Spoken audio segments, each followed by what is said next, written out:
Welcome to chemistry classes by doctor Neelam Shakya. आज के इस वीडियो में मैं आपको बताऊंगी सेमीकंडक्टर या अर्धचालक के बारे में।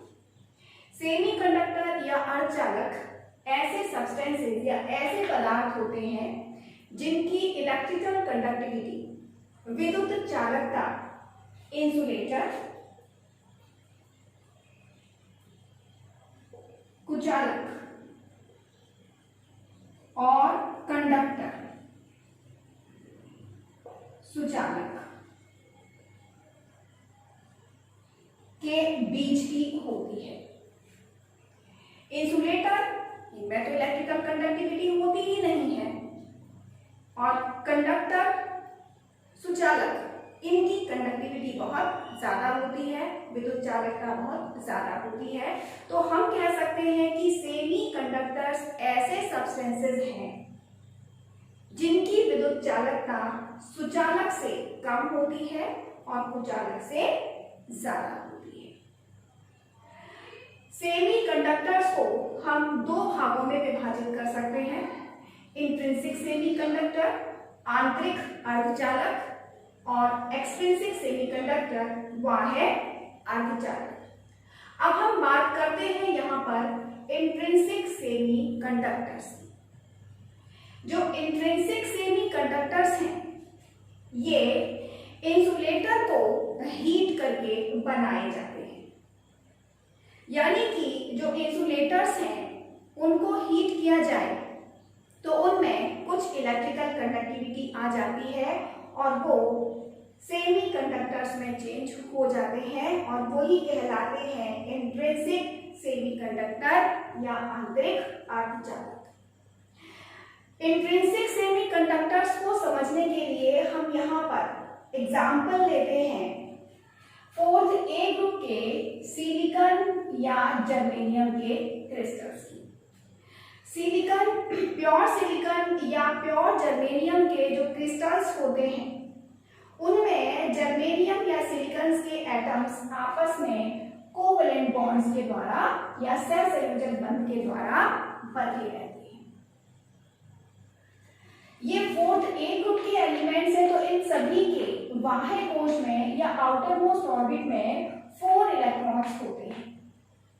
ये 4 इलेक्ट्रॉन्स वैलेंस इलेक्ट्रॉन्स कहलाते हैं और ये वैलेंस इलेक्ट्रॉन अपने आसपास के अन्य सिलिकॉन एटम्स के साथ में कोवैलेंट बॉन्ड बना लेते हैं। तो इस प्रकार से हम देखते हैं कि इस सिलिकॉन के क्रिस्टल में एक भी इलेक्ट्रॉन फ्री नहीं है। सभी इलेक्ट्रॉन्स जो वैलेंस इलेक्ट्रॉन्स हैं उन सभी ने कोवैलेंट बॉन्ड या सहसंयोजक बंध बना रखी है। क्योंकि इसमें एक भी इलेक्ट्रॉन फ्री नहीं है, इसलिए इस टाइम पर ये इलेक्ट्रिकली इंसुलेटर होगा, यानी कि विद्युत का कुचालक होगा। और ये अवस्था होती है 0 केल्विन पर, यानी कि 0 केल्विन पर सिलिकॉन या जर्मेनियम के क्रिस्टल आइडियल क्रिस्टल्स होते हैं और इनके 4 वैलेंस इलेक्ट्रॉन्स, क्योंकि कोवैलेंट बॉन्ड अन्य एटम्स के साथ में बना रहे हैं तो एक भी इलेक्ट्रॉन इसमें फ्री नहीं है, इसलिए ये इलेक्ट्रिकली इंसुलेटर है, यानी विद्युत के कुचालक होते हैं। लेकिन जब टेम्परेचर बढ़ाया जाता है, यानी 0 केल्विन से ऊपर टेम्परेचर किया जाता है, तो ये बॉन्ड्स यानी कि ये इलेक्ट्रॉन्स जो हैं ये एनर्जी का एब्जॉर्प्शन करते हैं, या हम कहेंगे कि ये इलेक्ट्रॉन बीच बीच में से कंडक्शन बैंड में चले जाते हैं, जिसके कारण ये जो बॉन्ड है ये ब्रेक हो जाते हैं। जब ये बॉन्ड ब्रेक हो जाएंगे तो जो इलेक्ट्रॉन है, क्योंकि ये ब्रेक हो गए हैं, ये इलेक्ट्रॉन्स अब फ्री हो जाएंगे। बॉन्ड ब्रेक हो गए, इलेक्ट्रॉन्स फ्री हो गए, और जब ये इलेक्ट्रॉन्स फ्री हो जाएंगे तो अब ये पूरे क्रिस्टल में मूवमेंट करने के लिए फ्री हैं, यानी कि इलेक्ट्रिकल कंडक्शन यानी विद्युत का चालन करने के लिए भी अब ये इलेक्ट्रॉन्स फ्री हो जाएंगे और इस क्रिस्टल में इलेक्ट्रिकल कंडक्टिविटी या विद्युत चालकता आ जाएगी। तो अब आपको समझ में आ गया होगा कि सिलिकॉन, प्योर सिलिकॉन का क्रिस्टल 0 केल्विन पर इंसुलेटर है, क्योंकि इसमें एक भी इलेक्ट्रॉन फ्री नहीं है। लेकिन हायर टेम्परेचर पर क्या होता है, बीच बीच में ये कोवलेंट बॉन्ड्स टूट जाते हैं, और जब ये बॉन्ड्स टूट जाएंगे तो इनमें जो ये इलेक्ट्रॉन्स हैं ये भी फ्री हो जाएंगे, स्वतंत्र हो जाएंगे, और फ्री होने पर अब ये पूरे क्रिस्टल में इलेक्ट्रिसिटी का कंडक्शन करने के लिए फ्री हो जाएंगे। यानी कि अब इस क्रिस्टल में इलेक्ट्रिसिटी का कंडक्शन होने लगेगा, विद्युत का चालन होने लगेगा। और इस कंडीशन में अब ये सिलिकॉन का क्रिस्टल इंट्रिंसिक सेमीकंडक्टर कहलाएगा। तो अब आपको ये इंट्रिंसिक सेमीकंडक्टर समझ में आ गया होगा। अब हम बात करते हैं एक्सट्रिंसिक सेमीकंडक्टर की। तो जो एक्सट्रिंसिक सेमीकंडक्टर्स हैं ये कैसे बनते हैं? जब हम इस इंट्रिंसिक सेमीकंडक्टर, या हम कह सकते हैं कि प्योर सिलिकॉन या प्योर जर्मेनियम के क्रिस्टल में 3rd A ग्रुप या 5th A ग्रुप के एलिमेंट्स की इम्प्योरिटी मिलाते हैं, तब जो भी क्रिस्टल बनते हैं वो कहलाएंगे एक्सट्रिंसिक सेमीकंडक्टर।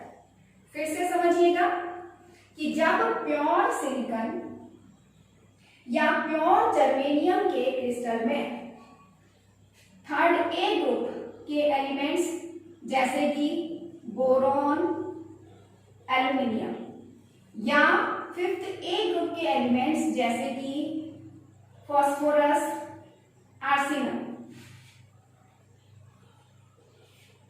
इनके एटम्स मिलाते हैं, तब जो सेमीकंडक्टर्स बनते हैं वो कहलाएंगे एक्सट्रिंसिक सेमीकंडक्टर्स। अब इसमें हम 3rd A ग्रुप या 5th A ग्रुप के एलिमेंट्स की अशुद्धियां मिला रहे हैं, इम्प्योरिटीज मिला रहे हैं, तो इस आधार पर एक्सट्रिंसिक सेमीकंडक्टर को भी हम 2 पार्ट में डिवाइड कर सकते हैं, 2 भागों में विभाजित कर सकते हैं। कैसे? यानी एक्सट्रिंसिक सेमीकंडक्टर्स को हम 2 पार्ट में अगर डिवाइड करें तो number A N type semiconductor and number B P type semiconductor.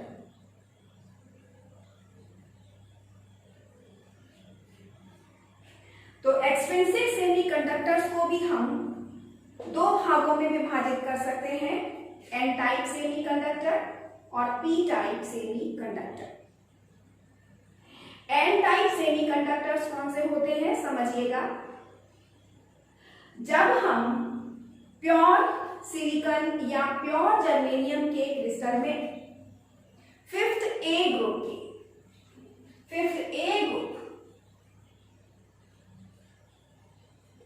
के एलिमेंट्स जैसे कि फास्फोरस, आर्सेनिक, कोई भी ले लें, इनकी इम्प्योरिटी मिलाते हैं, तब बनता है N टाइप सेमीकंडक्टर। तो समझिएगा कि कैसे बनेगा N टाइप सेमीकंडक्टर। जब डोपिंग प्रोसेस के द्वारा प्योर सिलिकॉन के क्रिस्टल में हमने माना फास्फोरस की इम्प्योरिटी मिला दी, क्योंकि फास्फोरस 5th A ग्रुप में है, इसलिए इसके बाह्य कोश में या आउटर मोस्ट ऑर्बिट में 5 इलेक्ट्रॉन्स होंगे, यानी कि फास्फोरस के पास 5 वैलेंस इलेक्ट्रॉन्स होते हैं। तो जब हम फास्फोरस की इम्प्योरिटी सिलिकॉन के क्रिस्टल में मिलाते हैं तो ये फास्फोरस क्या करेगा, बीच बीच में से इस सिलिकॉन को हटाकर या सिलिकॉन को ये रिप्लेस कर देगा। जैसे माना कि यहाँ जो सिलिकॉन था उसको इसने रिप्लेस कर दिया, यानी यहाँ पर सिलिकॉन हटा और उसकी जगह पर आ गया फास्फोरस। अब जो फास्फोरस आया है उसकी आउटर मोस्ट ऑर्बिट में 5 इलेक्ट्रॉन्स हैं, तो 5 इलेक्ट्रॉन्स हम दिखाएंगे, इसलिए यहाँ पर आ जाएगा +5 चार्ज, क्योंकि बैलेंस शेल को या बैलेंस शेल इसको छोड़कर हम ये पार्ट दिखाते हैं।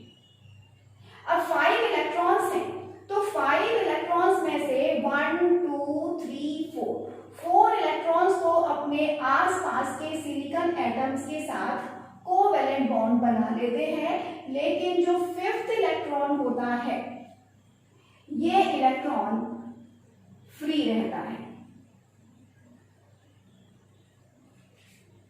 क्योंकि 5th इलेक्ट्रॉन ये फ्री रहता है, तो फ्री रहने के कारण अब ये पूरे क्रिस्टल में इलेक्ट्रिसिटी का कंडक्शन कर सकता है। तो इस तरह से फास्फोरस के जितने इम्प्योरिटी एटम्स सिलिकॉन के क्रिस्टल में होंगे उतने ही फ्री इलेक्ट्रॉन्स भी उसमें होंगे।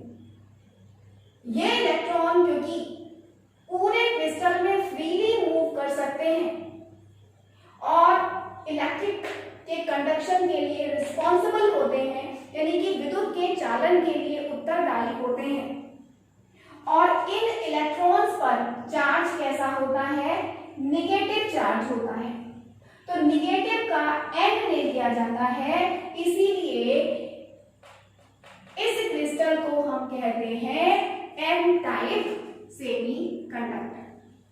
तो अब आपको समझ में आ गया होगा कि एन टाइप सेमीकंडक्टर्स कौन से हैं, यानी एन टाइप सेमीकंडक्टर्स में 5th A ग्रुप के एलिमेंट्स की इम्प्योरिटी मिलाते हैं डोपिंग प्रोसेस से। तो ये एलिमेंट्स क्या करेंगे, जैसे हमने फास्फोरस लिया है, बीच बीच में से सिलिकॉन के एटम्स को हटाकर उनकी जगह पर आ जाएंगे, यानी सिलिकॉन के एटम्स को रिप्लेस कर देंगे।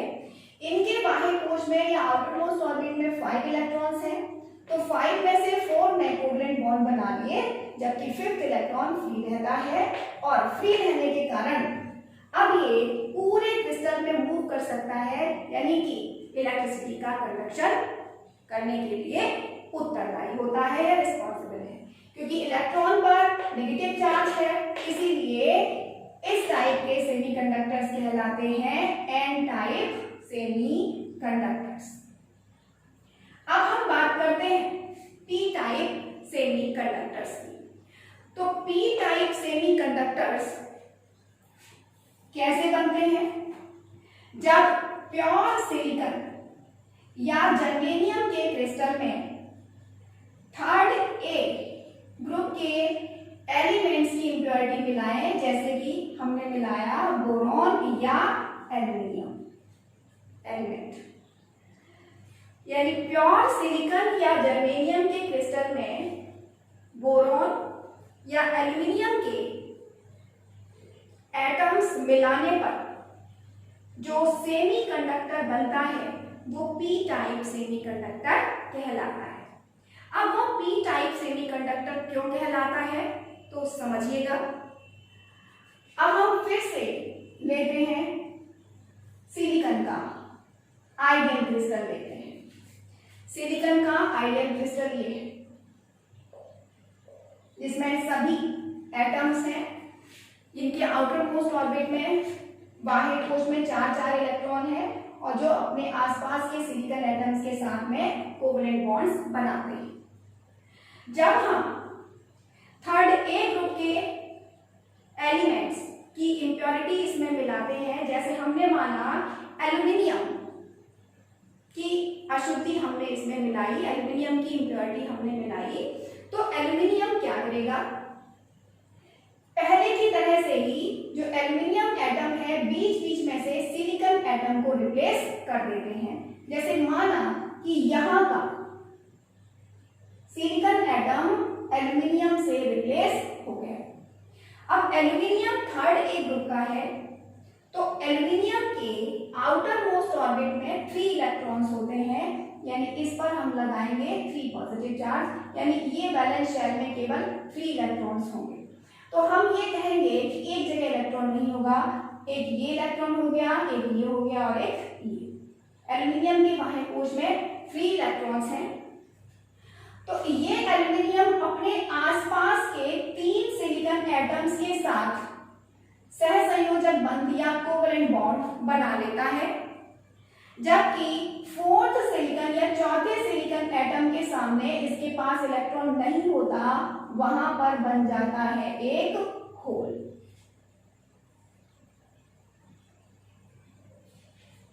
ये एक होल बन जाता है।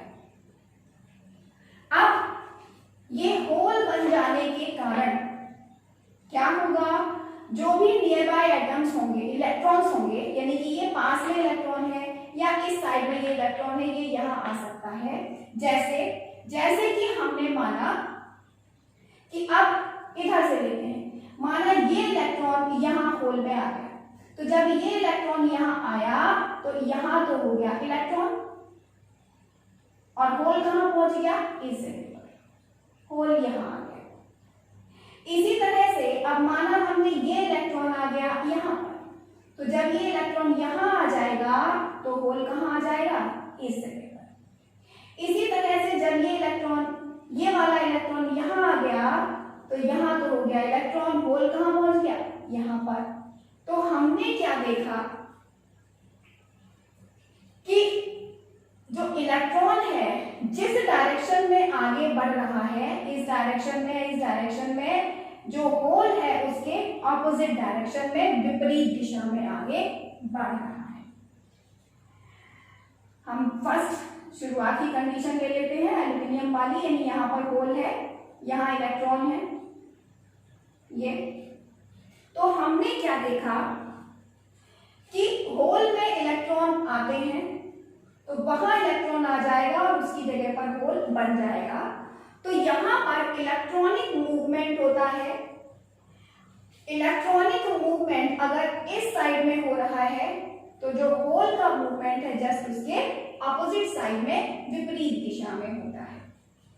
और इलेक्ट्रॉन्स पर होता है नेगेटिव चार्ज, तो उसके विपरीत दिशा में हमेशा क्या चलेगा, पॉजिटिव चार्ज, क्योंकि जो पॉजिटिव चार्ज है वो हमेशा नेगेटिव चार्ज के ऑपोजिट चलता है, मूव करता है। तो इसलिए ये जो होल हैं इनको मान लिया जाता है पॉजिटिव चार्ज, यानी होते नहीं है ये, लेकिन केवल इनको माना जाता है ये कैसे हैं, पॉजिटिव चार्ज है। और क्योंकि ये होल होने के कारण ही यहां पर इलेक्ट्रॉन्स मूव कर पा रहे हैं आगे, तो हम कहते हैं कि इस टाइप के क्रिस्टल्स में इलेक्ट्रिसिटी के कंडक्शन के लिए ये होल्स ही उत्तरदायी होते हैं या रिस्पॉन्सिबल होते हैं। और क्योंकि इनको हमने पॉजिटिव चार्ज माना है तो पॉजिटिव चार्ज का P ले लिया, और इसी पॉजिटिव चार्ज के P के आधार पर इनको कहा गया P टाइप सेमी कंडक्टर। तो हमने क्या देखा कि जो एक्सट्रिंसिक सेमी कंडक्टर है वो 2 प्रकार के हैं, N टाइप सेमी कंडक्टर और P type semi conductor. N type semi conductor बनते हैं प्योर सिलिकॉन या जर्मेनियम के क्रिस्टल में 5th A ग्रुप के एलिमेंट्स की इंप्योरिटी मिलाने पर, और P टाइप सेमी कंडक्टर्स बनते हैं 3rd A ग्रुप के एलिमेंट्स की इंप्योरिटी मिलाने पर। N टाइप सेमी कंडक्टर में नेगेटिव चार्ज फ्री इलेक्ट्रॉन्स के कारण इलेक्ट्रिसिटी का कंडक्शन होता है, इसीलिए इन्हें कहते हैं N टाइप सेमी कंडक्टर्स। जबकि P टाइप सेमी कंडक्टर्स में होल बनते हैं और होल का मूवमेंट नेगेटिव चार्ज इलेक्ट्रॉन्स के विपरीत दिशा में ऑपोजिट डायरेक्शन में होता है, इसलिए इन होल्स को माना जाता है पॉजिटिव चार्ज और इसीलिए इनको कहा जाता है P टाइप सेमी कंडक्टर, क्योंकि ये होल्स ही रिस्पॉन्सिबल होते हैं पी टाइप सेमीकंडक्टर्स में इलेक्ट्रिसिटी के कंडक्शन के लिए, विद्युत के चालक के लिए। तो इस प्रकार आपको अब सेमीकंडक्टर समझ में आ गए होंगे। और यदि आपको सेमीकंडक्टर, अर्धचालक ये टॉपिक समझ में आ गया है तो प्लीज मेरे इस वीडियो को लाइक कीजिए, शेयर कीजिए, और यदि अभी तक आपने मेरे चैनल को सब्सक्राइब नहीं किया है तो प्लीज इसको सब्सक्राइब कीजिए, जिससे कि आगे बनने वाले वीडियोस के नोटिफिकेशन आपके पास पहुंचते रहे। Thank you.